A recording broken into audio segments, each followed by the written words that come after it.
Hey, comment que c'est? Vous allez bien? On se retrouve pour une petite vidéo. Petite vidéo aujourd'hui, donc nous sommes le 18 juin 2023, 2K23. Je me suis tapé un orage hier après plus d'un mois sous plus de 30 degrés et en plein soleil. Oh, c'est qui ça? Et donc ça fait du bien. Ça a bien plu cette nuit. Bon, pas suffisamment encore, mais ça fait du bien. Donc l'écaille, j'avais fait une couvaison, rappelez-vous, semaine dernière ou semaine d'avant, je ne sais plus, de 30 œufs. Donc j'ai rangé la couveuse. Et j'ai eu que 4 naissances. Et j'ai eu un décès là, 2-3 jours après l'éclosion. Donc il m'en reste que 3. Mais je pense que ça a foiré parce que la couveuse était ici dans le garage, il faisait chaud. Il faisait 30 degrés dans le garage, j'ai pas occulté la fenêtre, donc la couveuse était en plein soleil, enfin moi j'ai fait de la merde.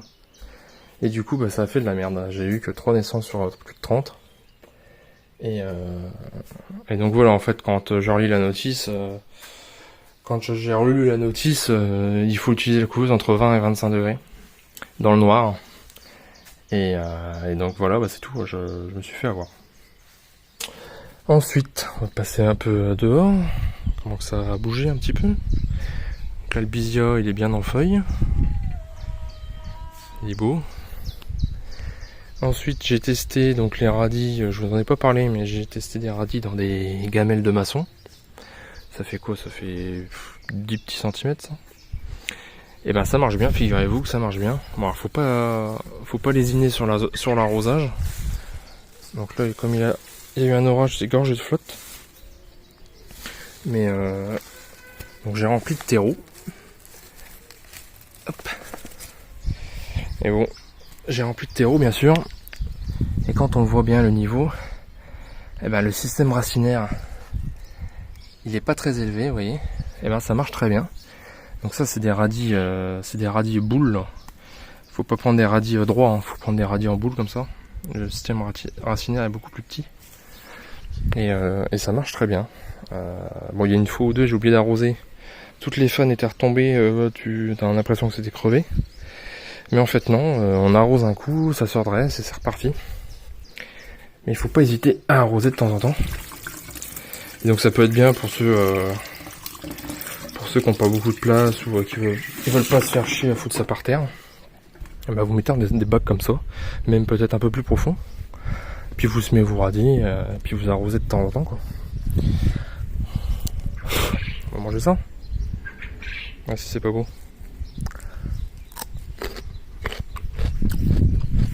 En plus ils sont hyper sucrés, ils piquent pas. Donc je me demande si c'est pas parce qu'ils poussent dans du terreau.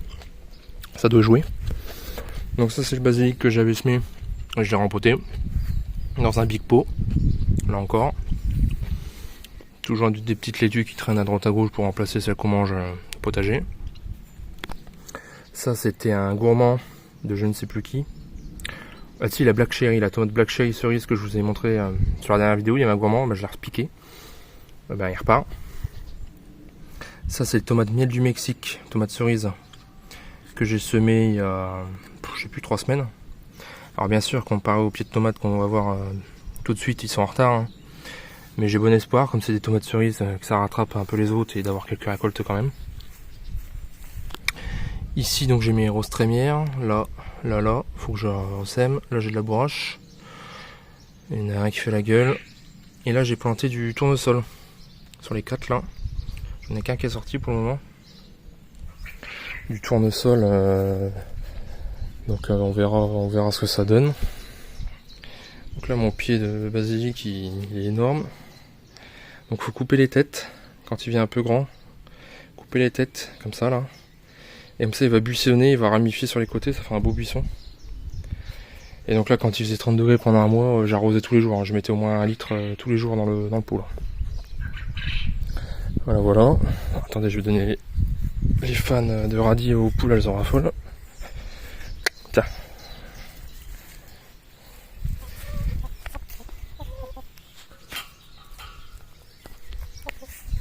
Bref.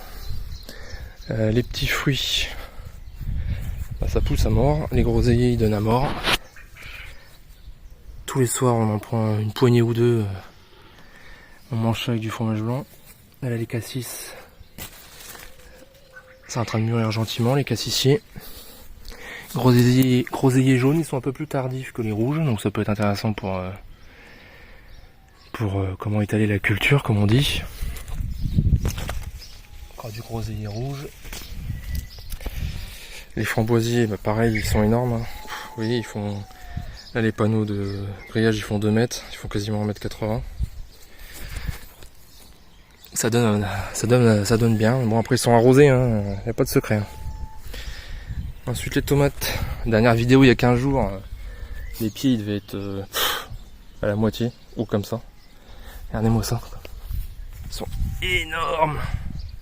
Comme ma... Bon, ok.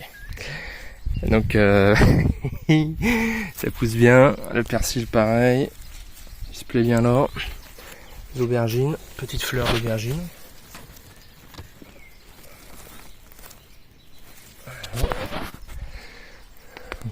Ça se plaît bien, ça pousse. Le pommier, là. Les pommes, elles ont grossi un petit peu. Comme une balle de golf, cette fois. Faut que j'éclaircisse encore, il y en a encore un peu trop. Donc ici, comme je vous ai dit dans la vidéo de mon système d'arrosage, j'ai raccourci la zone. Tout ça là j'ai supprimé pour pouvoir faire une nouvelle zone ici plus tard, donc peut-être pas cette année. Hein. Je pense que cette année c'est bien comme ça.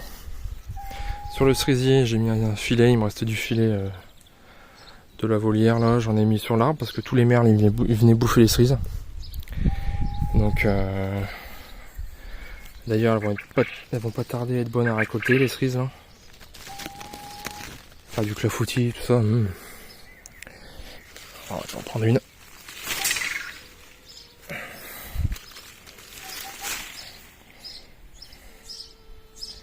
Donc celle-là, regardez, elle s'est pris un jetard de piaf là. Donc ça c'est de la cerise pour faire du... Ouais, elle s'est fait piquer aussi. C'est de la cerise pour faire du clafoutis ça. Donc le bac à canard, c'est devenu un bac à sable pour les gamins. Découper une planche en plastique là. Mis du sable dedans. Ça c'est pas perdu. Donc là les vignes du coup. Les tuteurs je les ai raccourcis. La vigne du milieu là, la Catarina qui tombait tout le temps malade, qui avait tout le temps de l'odium. Tous les autres pieds de vigne ils sont beaux, hein, c'est des résistants. Celui-là il tombait tout le temps malade. Je jetais derrière. C'est bon, circuler, il n'y a rien à voir. Ensuite les cailles, bah du coup j'ai fait une séparation, comme on peut le voir ici. Pour la simple et bonne raison que j'ai trop de mal. Et sinon elles défonceraient les femelles quoi. Les pauvres elles se feraient tout le temps tambouriner l'arrière-train. Regarde-moi ça les chiens. Regarde ça, ils sont en chien les mâles. On peut voir là, il y a la trace de leur passage là, tout le long du grillage. Ils arrêtent pas, ils sont en chaleur. Tandis que de l'autre côté, il y a de l'herbe, les femelles elles en ont rien à foutre. Enfin comme dans la vraie vie quoi. Les mâles ils sont en chien et les femelles elles s'en battent les couilles. Voilà. Ensuite ici, ça devient la forêt vierge honnêtement. Honnêtement regardez là, j'ai une allée là.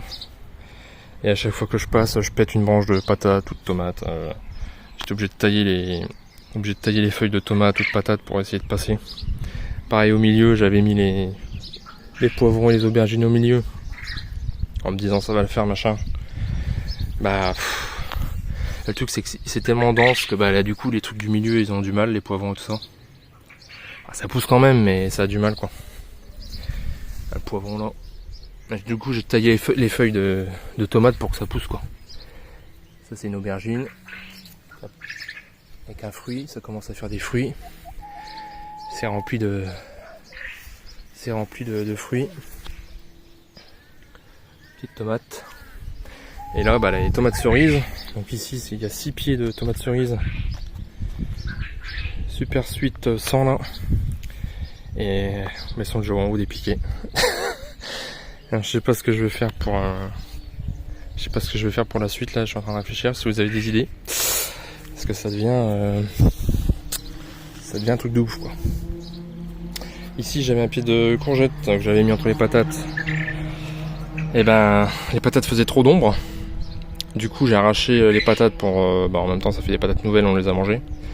Pour aérer le pied de courgette et puis qui produisent des courgettes parce qu'il était à moitié en train de crever là-dedans. Les betteraves, donc les betteraves on en a eu des grosses. On a eu des grosses betteraves qu'on a commencé à manger. Donc elles sont grosses comme mon poing en gros. Et quand ma chérie les a découpées, elles étaient filandreuses et tout ça. Parce que ça manque d'eau. Et bon, je vous ai dit, on s'est tapé un mois à 30 degrés. Donc, pourtant j'arrose, hein, regardez, ça monte en graines. Alors j'ai beaucoup coupé les queues pour qu'ils s'arrêtent de monter en graines. Ça ramifie, ça sert à rien, ça refait des graines. Et ben malgré tout, même si c'était un peu filandreux, elle les a bien cuites. Et on sentait plus rien après en salade. Donc vous voyez, hein, l'orage, cette plate-bande là, je l'ai pas assez paillé comparé à l'autre. Et les plants, bah, ils ont tendance à s'affaisser. Donc faut bien les buter, bien les repailler. Je ferai ça après. Donc les salades, eh ben, ça pousse bien aussi. On les mange au fur et à mesure, vous voyez, c'est les salades que j'ai repiquées là. Ça repousse. J'en ai même trop. Mais bon, au pire, j'en donne à mes poules, hein. Pas un problème. Ici on a quoi? Donc là c'est une butternut. Donc je l'ai coupé à 3 feuilles, comme je vous ai dit. Vous comptez 3 feuilles et je l'ai coupé. Donc là ça commence à bien grossir. Et les fruits qui commencent à être dessus.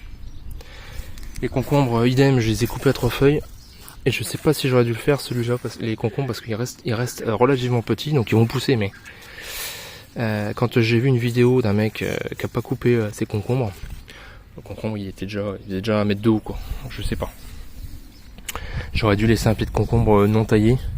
Bon, celui-ci il est petit, mais celui-ci il est plus gros quand même. Il a bien repris celui-là. Et j'ai des petits concombres dessus. Je rappelle, on est le 18 juin. Ah, salope de limaces. Donc pour les limaces, quand c'est la forêt vierge comme ça et que comment, bah l'anti-limace c'est dur à appliquer. Hein. Et ben, le matin ou le soir à la fraîche, j'en ramasse, je prends un petit seau et je le donne aux poules. Voilà, les bouffes. Et ça donne des œufs, tout se transforme. Donc là il y a le maïs. Le maïs, donc j'en ai planté plusieurs. Hein. Là c'est la 2e plantation, j'en ai des plus grands avec les patates. Et pareil avec les patates, bah, ils ont du mal. Ils sont à moitié asphyxiés. Et c'est les 4 plants qu'on voit là, ils ont du mal à sortir. Bon, ils vont y arriver, mais ils ont du mal. Vous voyez, comparativement à ici, il y a un pied de maïs. Il est beaucoup plus beau, beaucoup plus robuste. Pourtant, je les ai plantés après ces deux-là. Bah, parce qu'ils sont pas étouffés tout simplement. Alors que tandis que les autres là-bas qui sont dans les patates, ils ont tendance à filer, à chercher la lumière. Enfin bref. Toujours des tomates. Donc là, c'est de la cornue des Andes, par exemple. Regardez-moi ça. Je les ai plantées fin avril, le 20 avril, un truc comme ça. Et là, elles sont pas mal. Hein. Elles sont pas mal. Donc pareil, je taille, j'enlève les feuilles du bas, les feuilles qui vont trop les unes sur les autres, j'éclaircis un peu. Regardez, elles sont déjà quasiment au dépiquées. Là, ça fait au moins 1m70 là déjà. Les courgettes, ça marche bien. Pareil, récolte de courgettes bientôt. Donc là, toujours concombre et butternut ici. Donc là, j'ai refait une nouvelle zone. Je sais plus si je vous l'avais dit, je sais plus, j'ai fait tellement de vidéos maintenant. J'ai fait une nouvelle zone, j'ai tiré mon goutte à goutte. Donc là, j'ai remis des salades. Donc c'est les salades d'été kamikaze. Comme il fait hyper chaud. Ça va bien. Et là j'ai mis du céleri, pareil que j'ai acheté en jardinerie. Je les ai pas semés hein, bien sûr. 6 pieds de céleri. Pareil on verra bien. Ça c'est mes poireaux que j'avais semés. Je les ai toujours pas replantés, je sais pas où les planter les pauvres. Donc les fraises. Ça pousse bien. Moi ça. C'est la première année, hein, je les ai plantés là il y a 1 mois. Hein. Oh putain, qu'est-ce que c'est bon. C'est tellement bon, t'as l'impression de manger un produit chimique. Un truc de ouf. Donc là, les petites courgettes. Pareil, hein. Putain, on va se faire une rasade de courgettes là. Ça va falloir que je ramasse là, avant qu'elles deviennent trop grosses. Comme ma... Bon, vous avez compris. Donc là, les patates toujours, là les betteraves. C'est la deuxième plantation de betteraves. Elles sont un peu plus petites. Du coup, ça fait la taille d'une mandarine, on va dire, pour le moment. Donc ça a besoin de beaucoup d'eau, hein, les betteraves. Ça a besoin de beaucoup d'eau. Ici, j'ai mes 2 pieds de potimarron que j'avais coupé à 3 feuilles, souvenez-vous, dans une précédente vidéo. Et donc j'ai 3 ramifications, une branche. Putain, pour rien. Donc une branche, une deuxième branche. Donc je l'ai fait aller courir. Je l'ai fait courir dans l'allée. Et une troisième branche ici. J'ai fait courir là. Le deuxième potimarron. Et ben il y a une branche qui est. Qu'est-ce qu'elle est la pute. Je l'ai fait aller derrière. Pour qu'elle aille le long de la cabane. 2 branches. Elle est où sa troisième branche à lui? J'en sais rien. Bref, c'est le bordel. Et donc j'ai déjà un petit potimarron. La taille d'une tomate cerise pour vous. Voilà. Là toujours des salades. Pareil, les radis d'hiver, je les ai plantés trop tôt, ça monte en graines. Ils sont pas mauvais, mais ils sont un peu filandreux. Et ils piquent un peu du coup. Je vais en retirer un, tiens. Il fait trop chaud, c'est pas la saison pour eux.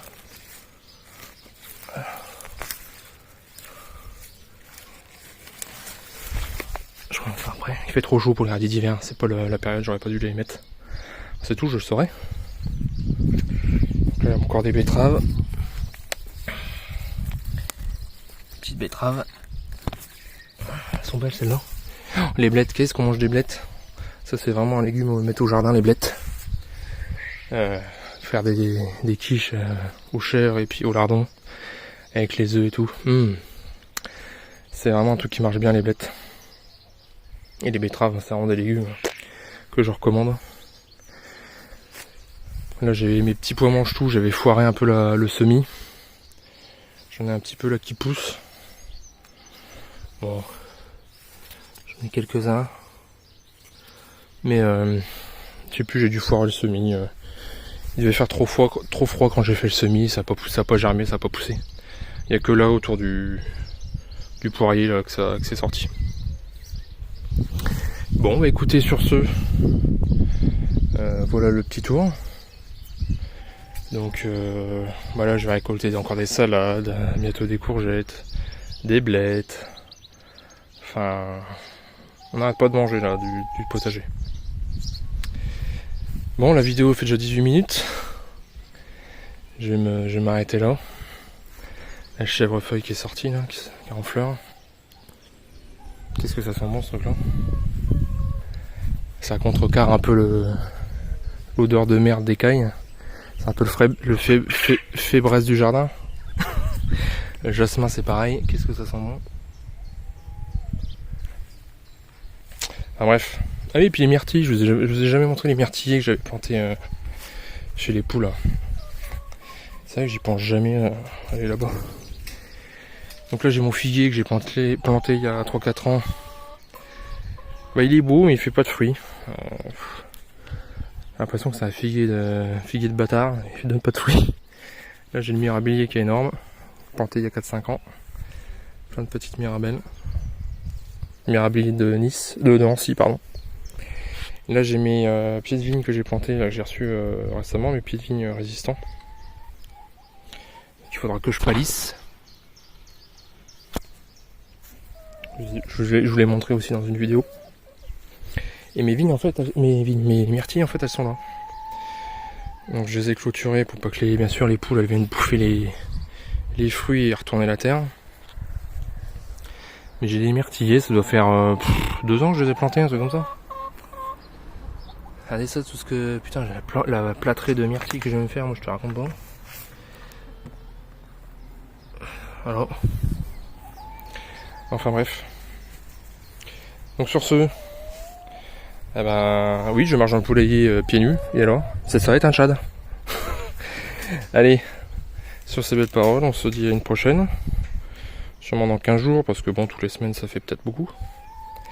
Pour voir où ça en est, peut-être voir les premières tomates cerises. Tout ça quoi. Allez, bisous. Salut.